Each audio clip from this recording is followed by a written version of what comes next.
Bonjour à tous, aujourd'hui c'est vendredi et j'accueille mon invité Christophe Rémy. Bonjour Christophe. Bonjour. Alors, explique-nous un peu ton principe. Je vois ton t-shirt My Football App. Qu'est-ce que c'est? J'ai un beau t-shirt, hein, t'as vu. Je vois ça, il est très beau. Alors MyFootball App, c'est une application à destination des clubs et des éducateurs du foot amateur. Donc moi je suis un ancien footballeur professionnel, j'ai été formé à la JOCR Football, ancien champion de France, vainqueur de la Coupe de France dans les années 90, et donc je me suis reconverti dans les nouvelles technologies. J'ai monté une agence web à Auxerre depuis 20 ans. Et donc MyFootball App, c'est un mix de ces deux vies professionnelles. En fait, c'est à la fois du numérique et à la fois du technique sur le terrain foot. D'accord, donc ce que je comprends en fait, tu as deux travails si je puis... Oui, en fait, l'agence web continue de vivre. Je les salue, hein, coucou la troupe. Donc nous, notre métier, c'est de concevoir des solutions numériques, des sites internet et des applications mobiles, et de faire de l'animation de réseaux sociaux. Donc ça, c'est mon premier métier. Et puis, j'ai toujours été passionné par le foot. En fait, j'ai commencé à jouer au ballon quand j'étais tout petit. Si je regarde les albums photos de ma maman de l'époque, quand j'avais 3, 4, 5, 6 ans, j'avais déjà un ballon entre les pieds. Et après, j'ai commencé la pratique en club à partir de 7 ans, à l'Union sportive municipale de Senlis, dans l'Oise. Et puis, j'ai poursuivi, ça m'a plu. Et puis, j'ai été ensuite sélectionné dans un certain nombre d'équipes de jeunes. On appelait ça les poussins, les pupilles, les cadets. Ça n'existe plus, c'est des intitulés qui n'existent plus aujourd'hui. C'est moins de 7 ans, moins de 9 ans, moins de 11 ans. Puis j'ai été sélectionné en équipe de Picardie à l'âge de 13 ans, en équipe de France cadet à l'âge de 15 ans. Et puis voilà, j'ai été recruté par la JOCR au centre de formation qui était à l'époque et qui reste un excellent centre de formation pour les jeunes footballeurs. Et puis voilà, j'ai fait une petite carrière professionnelle. J'ai été 4 ans pro à la JA, et ensuite je me suis expatrié 2 ans en Angleterre, et puis je me suis réinstallé dans l'Auxerrois parce que mon épouse est originaire d'Irancy, où on fait un très bon petit vin rouge. Enfin, ça on n'a pas le droit de le dire, mais c'est pas grave. Et voilà, et puis on s'est réinstallé pour notre deuxième vie professionnelle. Voilà. Ok, donc bon, si je comprends, l'application est venue du coup par rapport à ton enfance, le fait que tu aimes le foot et ta carrière professionnelle aussi. C'est ça. Mais comment t'es venue quand même cette idée de faire une application? Les idées, en fait, elles viennent par une sorte de collage de plein d'expériences qu'on a pu avoir et des rencontres qu'on a pu faire. Moi, dans l'univers technologique du web, on travaille avec des développeurs, des codeurs, des gens qui font des choses, des designers. Et puis moi, j'avais vraiment mon expérience du terrain et cette vie au quotidien avec les groupes d'entraînement, être présent dans les vestiaires, accompagner les éducateurs, etc. Donc c'est une sorte de mix de tout ça. Comment c'est venu concrètement, je ne sais pas. Dans la douche, le matin, en se douchant. Comme toutes les idées, ça vient comme ça en fait. C'est une sorte de mix de plein de choses. Alors pour info, je suis aussi depuis 10 ans au conseil d'administration de l'association AJOCR Football. Donc on est un club amateur, pur jus, avec des enfants de 5 ans jusqu'au niveau senior régional 1 des adultes. Donc c'est aussi ça, moi je les ai accompagnés, j'essaye de faciliter les choses dans leur vie au quotidien. Donc voilà, j'étais au contact aussi de la pratique du foot sur le terrain, et c'est aussi ça qui m'a donné un certain nombre d'intuitions que le numérique pouvait leur apporter quelque chose dans leur pratique quotidienne. D'accord. Et est-ce que cette application, c'est une application de paris en ligne ou est-ce que c'est totalement autre chose? Ouais, c'est totalement autre chose. Là, on est vraiment focalisé sur les pratiquants, ceux qui jouent au foot le mercredi ou la semaine et qui font des matchs le week-end.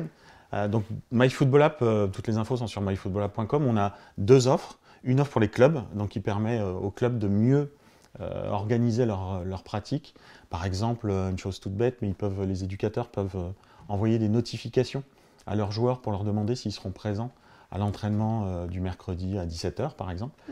Les joueurs peuvent ensuite dire si oui ou non ils sont présents, ce qui permet aux éducateurs d'avoir une meilleure info, une info plus précise sur leur groupe d'entraînement. On a créé une biblioséance, un ensemble de contenus d'exercices qui permet à des éducateurs qui ne sont pas trop formés. Dans le monde du foot, il y a beaucoup d'éducs qui sont un peu ou pas trop formés, d'avoir accès à des contenus d'entraînement en fonction des âges et des niveaux de pratique de leur groupe. Et donc ça, c'est vachement utile, parce qu'un éduc, on lui dit, bah, tiens, occupe-toi d'un groupe de 11 ans en début de saison. S'il ne sait pas comment s'y prendre, s'il n'a jamais fait, dans l'application, il va trouver des idées d'exercices et de séances pour le guider dans sa saison, pour que ça soit plus efficace et faire progresser son groupe. Il y a tout un tas d'outils qui permettent en numérique de composer son équipe pour le week-end, de faire des tests et des évaluations des jeunes au fur et à mesure de la saison. Et le gros avantage du numérique, c'est qu'on conserve les datas d'une saison sur l'autre, ce qui permet de s'y référer la saison suivante pour dire qu'est-ce que j'ai fait à cette période l'année dernière. Donc voilà, il y a plein d'outils pratiques à destination des éducateurs dans les clubs. Pour te donner un ordre d'idée, en France, il y a 2 millions de licenciés foot, voilà, et il y a en gros 14 000 clubs de foot sur le territoire national. Donc nous, on s'appelle MyFootballApp. J'ai eu aussi une expérience foot à l'étranger parce que je me suis expatrié.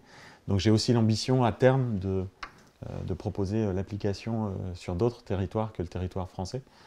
Ça viendra sûrement l'année prochaine. Donc principalement l'Angleterre parce que c'est un territoire que je connais un petit peu.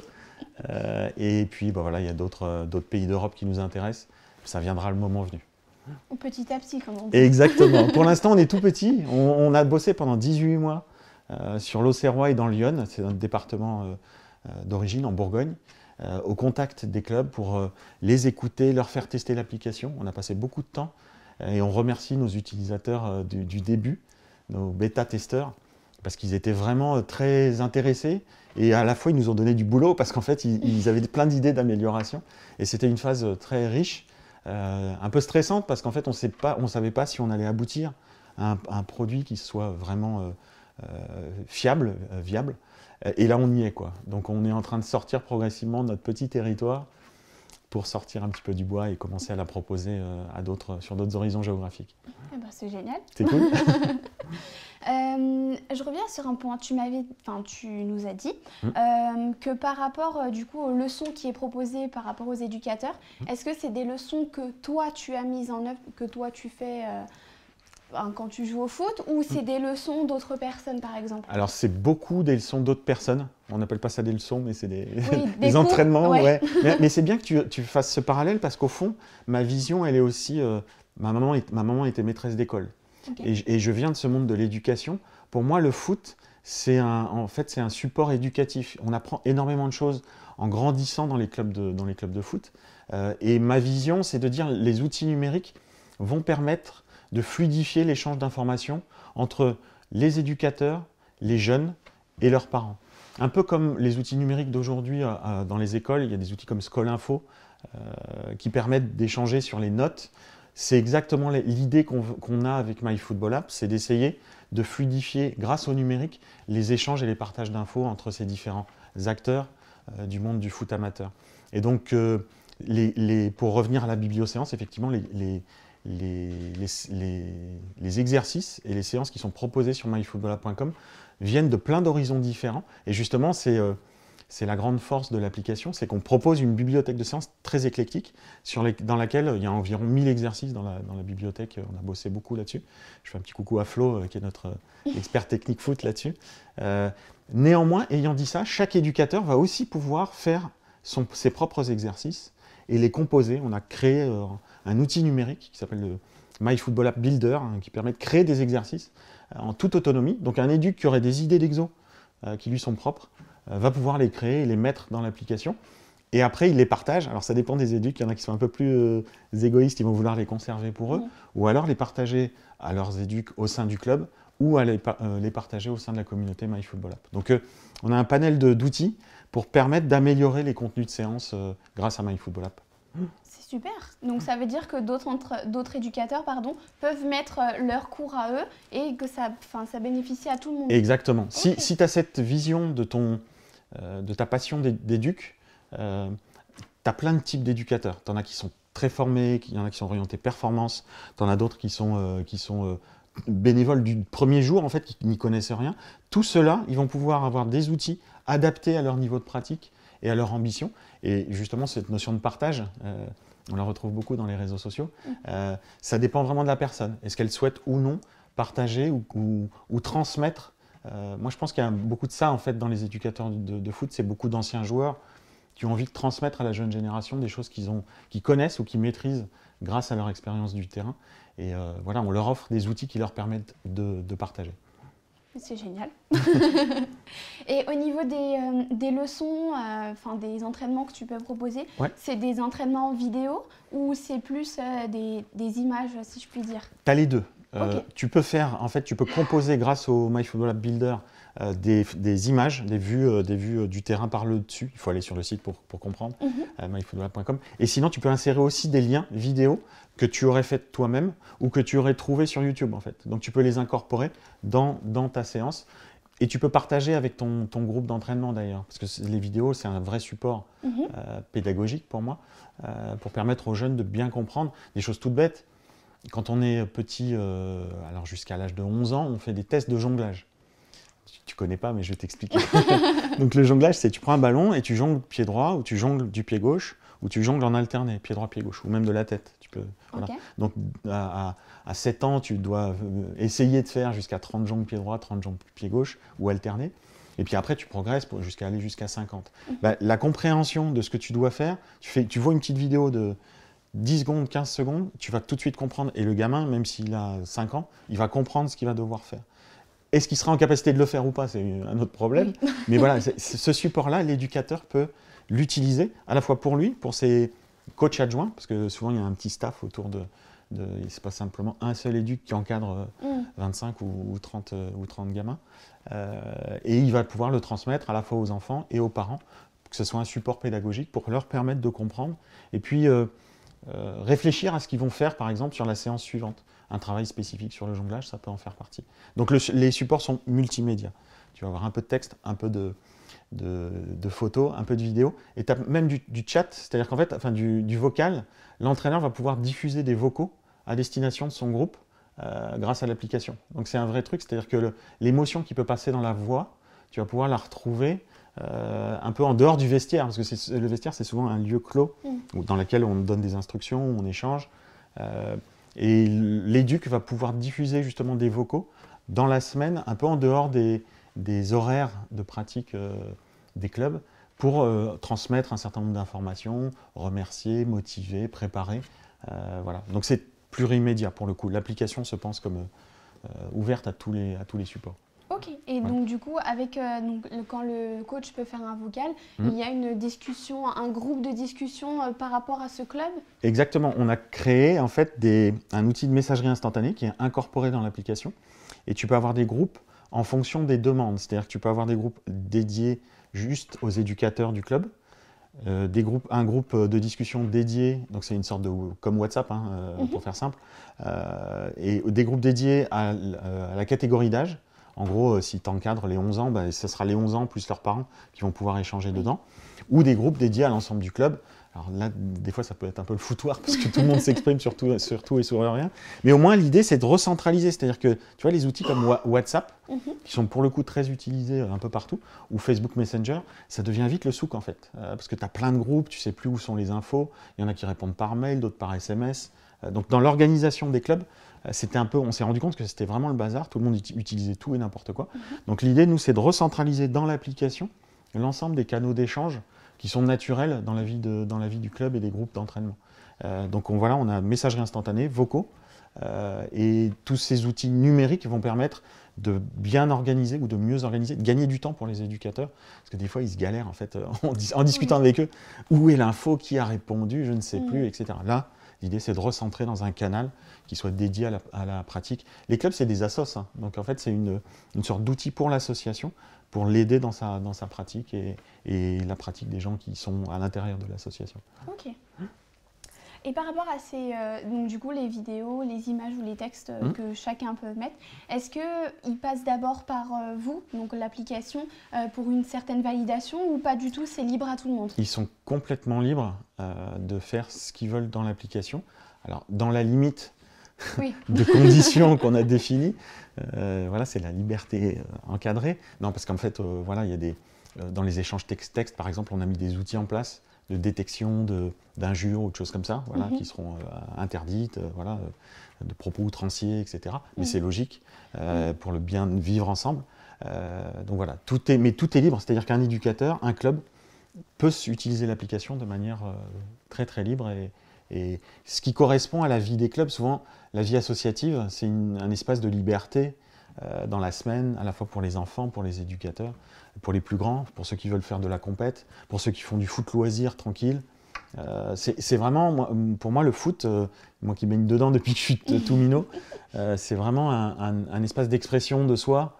Et le club, c'est aussi une identité locale, souvent autour d'un blason, d'une ville ou d'un village, et de couleurs. Il y a souvent des maillots de couleurs. Il y a une couleur qui est associée à chacun des clubs. Et voilà. Donc pour moi, c'est un espace d'expression libre. Et nous, on donne des outils pour qu'ils s'expriment librement et que ça améliore la pratique, en fait. Ok. Ouais.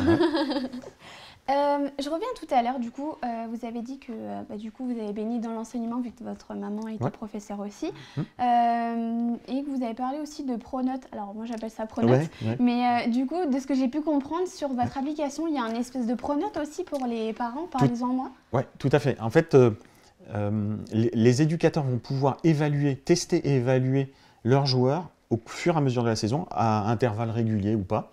En général, dans la plupart des clubs, c'est en début de saison, en milieu de saison et en fin de saison. Pour donner un ordre d'idée, une saison sportive, ça commence à la rentrée scolaire, donc au mois d'août-septembre, et puis ça se termine au mois de mai-juin. Voilà. Et donc les clubs évaluent, font des tests. Et il y a on va dire, je sais pas, un test de vitesse. Je sais pas, aux 30 mètres, tu fais tant de secondes, tant de dixièmes. Donc tu vas pouvoir l'insérer dans l'application. Et l'éducateur va pouvoir faire ce suivi. Et ce suivi, en fonction des âges des groupes d'entraînement, va pouvoir être partagé aux parents. De la même manière que Pronote, en fait. Donc le parent pourra avoir une visu de ce que fait son gamin dans le club grâce à l'application. Parce qu'aujourd'hui, c'est un peu le brouillard. C'est-à-dire que les parents, ils déposent leur gamin, dépêtre-toi, tu fais ton truc, puis il n'y a pas vraiment de suivi. Si, le seul suivi, c'est le résultat du match le week-end. Oui. Mais c'est très réducteur. C'est-à-dire qu'au fond, pour qu'il y ait une équipe qui gagne, il faut qu'il y ait une équipe qui perde. Donc si tu prends l'ensemble du foot en général, c'est pas ça qui vraiment te permet de voir ta dynamique de progression à l'intérieur d'un club. C'est vraiment les tests et les évaluations que tu vas pouvoir suivre dans le cours de la saison, et au fur et à mesure des saisons d'ailleurs, parce que d'une saison à l'autre, on va pouvoir retrouver les évaluations que tu as pu faire précédemment. Donc c'est ça, notre outil Pronote, il est inclus dans l'app pour permettre aux parents justement de suivre. Et dans certains clubs, ça sert aussi pour des entretiens individuels entre les éducateurs et les joueurs, et leurs parents ont au moins accès à ces infos qui sont partagées et ils peuvent s'appuyer dessus pour des décisions sur qu'est-ce qu'on doit faire, comment on peut progresser. Certains clubs qui sont vraiment dans la performance s'appuient là-dessus aussi pour conserver ou non les gamins dans leur filière de performance. Donc voilà, il y a des vrais outils numériques pour les tests et les évaluations des joueurs dans leur pratique. Et au niveau des absences aussi, du coup, les parents peuvent checker pour voir si... Oui, c'est ce qu'on disait. En fait, tu programmes un entraînement, par exemple, pour mercredi prochain. Le gamin va recevoir une notif. Oui, non, il est présent. Et cette stat, elle est conservée dans son profil. Et en fonction de son âge, son ou ses parents, parce qu'il y a aussi beaucoup de gamins aujourd'hui, c'est la vie courante, des parents divorcés, etc. Donc il peut y avoir un certain nombre de personnes qui accèdent à cette info. Juste qui accèdent. Ils ont un visu, ils peuvent savoir si oui ou non le gamin vient pas, et c'est suivi de statistiques et de data liées à sa pratique sportive. Ça donne de l'information aux parents en fait pour le suivi éducatif et pédagogique dans le club. Et c'est que pour les enfants, donc les tout petits, ou c'est pour vraiment tout âge? C'est vraiment tout âge. On a pensé les outils. Donc moi, je pense au baby-foot à partir de 5 ans, mais c'est des trucs très basiques, beaucoup de motricité. Et au fur et à mesure qu'on avance, football à 5, football à 8, football à 11 à partir de 13 ans, football plus compétitif à partir de 15 ans. Donc ça s'adresse vraiment à tout le monde, jusqu'aux vétérans comme moi, les vieux, les vieux qui s'amusent comme ça le mercredi soir ou le jeudi soir, mais dans une pratique beaucoup plus tranquille, quoi. Donc ça s'adresse vraiment à l'ensemble des pratiquants. Eh bien écoutez, c'est super. C'est cool. Donc du coup, là, vous m'avez dit que vous êtes localisé à Auxerre. À Auxerre, pardon. Ouais. À Auxerre, et du coup, est-ce que vous vous délocalisez un petit peu plus, ou est-ce que vous êtes là à peu près? Donc on vient de terminer une phase de 18 mois sur Auxerre et dans le Lyon en Bourgogne, où on a travaillé avec les clubs locaux. On avait un partenariat avec le district de Lyon de football, donc il nous a aidés pour travailler sur l'application. On était en test dans certains clubs. Et voilà, on est enfin arrivé à une phase de... On est en train de sortir de notre bêta, de notre phase bêta, pour sortir du bois. Et on commence en début 2023 à aller chercher dans d'autres zones géographiques, donc région parisienne et lyonnais. Voilà, Auxerre, c'est entre Paris et Lyon. Donc voilà, on va être sur cet axe-là dans un premier temps, sachant qu'on est une app numérique, donc on a aussi... et puis on s'appelle MyFootball App, on a aussi l'ambition d'aller éventuellement chercher au-delà de notre territoire dans les 2 ans qui viennent.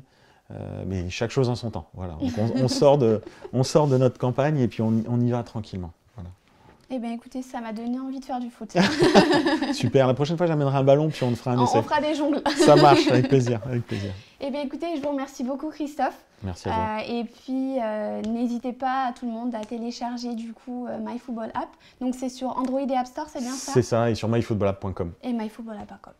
Eh bien écoutez, je vous remercie beaucoup de nous avoir suivis et puis passez une bonne soirée sur Mon Quotidien TV.